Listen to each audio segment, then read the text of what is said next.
Be aware of panderers. They only want your outrage or your obedience. It doesn't matter which one they get, both are forms of control. Now check this out though, that's the modern marketplace. They don't sell products anymore, they sell reactions. They feed off of emotion like power plants feed off fuel, right? The topic doesn't matter. It can be politics, gender, religion, freedom, fitness, or even morality. The thing is, they just need you to pick a side and stay loud because silence cannot be monetized.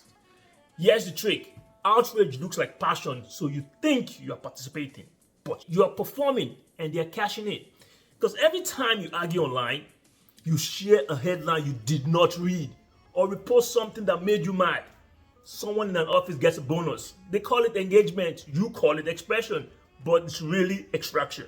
They extract your time, your focus, your peace, and leave you feeling righteous but exhausted. Pandering is not new. Kings had it, priests had it, politicians perfected it. But now, it's industrial, an entire economy built on pretending to agree with you. They will tell you exactly what you want to hear as long as you keep listening. They will mirror your anger, echo your fears, and market your morality back to you at $29.99 a month. They don't need movement, they manufacture moods. You have seen it, right? A new villain every week, a new crisis every morning, a new conversation that somehow ends with a merge. Every headline is bait, every panel is theater, every apology is a marketing strategy because panderers don't want change, they want click-through rates. They learned something powerful. You don't have to control people's minds when you can control their emotions. If you can make someone feel angry, you can make them predictable. If you can make them feel afraid, you can make them obedient. Outrage and fear are the twin currencies of control, and the exchange rate never drops. Check this out though. Social media did not create pandering, it just scaled it. It gave every manipulator a microphone and every algorithm a target list. Now, the louder the lie, the faster it travels because truth is slow, emotion is instant, and that's why emotions wins. The system is not broken, it's working exactly as designed. Now, the thing is, the panderer strategy is simple. Keep you morally entertained, feed you just enough comfort to feel alive, but not enough clarity to feel free. Then what they do again is they give you villains so you never question the script. They give you heroes so you never ask for proof. They give you sides so you never look up and realize it's all a circle. It's psychological capitalism if you think about it. They found a way to make the nervous system profitable. The dopamine hit of outrage, the cortisol rush of argument, the fake calm of validation, all monetized. You're not just a consumer. If you think about it, you are a resource. Your attention is invested like oil. Your outrage is refined into influence, and your compliance keeps the machine running smooth. And the scariest part, they don't care which course you pick, as long as you pick one. Left or right, pro or anti, progressive or traditional. All that matters is that you engage because engagement is revenue. And while you are fighting the other side, both sides are buying ads on the same platform.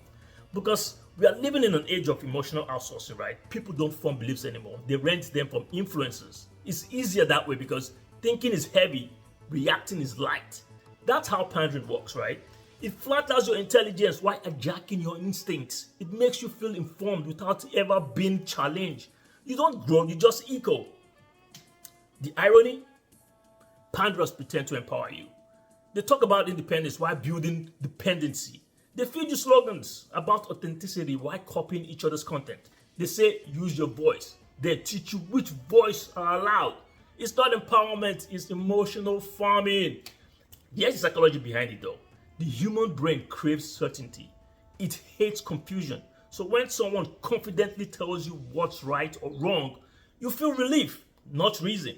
That's why pandering works. It doesn't have to be true, it just has to be soothing, right? You're not buying information, you are buying certainty.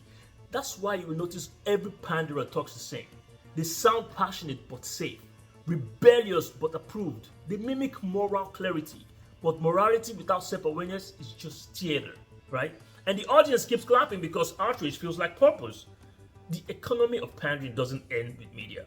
It's in business, it's in activism, it's in spirituality. Every space that sells identity will eventually sell indulgence. They will tell you you're special right before selling you the premium version of yourself. They don't care about change, they care about churn. Keep them angry, keep them loyal. Keep the monthly invoice clean. This is what I think, my G. The masculine antidote to pandering is not more argument, it's stillness, right? Because calm isn't compliance, it's clarity. When you stop reacting, you start noticing who profits from your noise. Every time you choose silence over outrage, you cut off their supply chain. Because they cannot sell chaos to men who build order, right? And that's what I think is missing today, right? Men who don't flinch at manipulation. Men who don't need a villain to feel validated. Men who can hold tension without losing focus. Because a man grounded in principle is unprofitable to panderers, right? He doesn't buy fear. He doesn't rent validation. He does not chase applause. He just thinks, right? And that's the one thing chaos cannot monetize. The next time someone panders to you, watch their tone. If they sound like they are complimenting your intelligence, but never challenging your assumptions, you have been sold to. Because panderers don't teach, they perform. They don't want followers, they want dependents. They don't want progress, they want payroll. And the only difference between a politician and an influencer now is the lighting setup. Because we used to reward truth tellers, right? Now we reward volume. The loudest voice wins, and the wisest one gets labeled boring. But boredom might be the last sign of sanity left, if you think about it, because in a world addicted to emotional spikes, steady is the new rebellion. The truth is, pandering is not an industry, it's an ecosystem. Every manipulation needs an audience. Every outrage needs a buyer. Every performance needs applause. The minute you stop applauding, the act loses power. You cannot out-yell a panderer, don't even try it. But what you can do is you can outlast him. You can move slower. You can choose logic over emotions. You can stay consistent when he shifts narratives. Because the only thing stronger than manipulation is mastery, right? Not mastery over others, but mastery over self. Because the world does not need more opinions. I believe it needs more observers, right? Men who see the patterns and don't get pulled into the noise. Men who understand that not everything requires a reaction because reaction is the leash. The moment you stop reacting, you stop being rude. So be aware of panderers, right? They will say what you want to hear, then sell you what you don't need. They will praise your wisdom, then profit from your outrage, right? They don't need your loyalty, they need your attention. The question is, how long are you willing to lease it out? Unless you really believe manipulation ends once you agree with it. I'm out.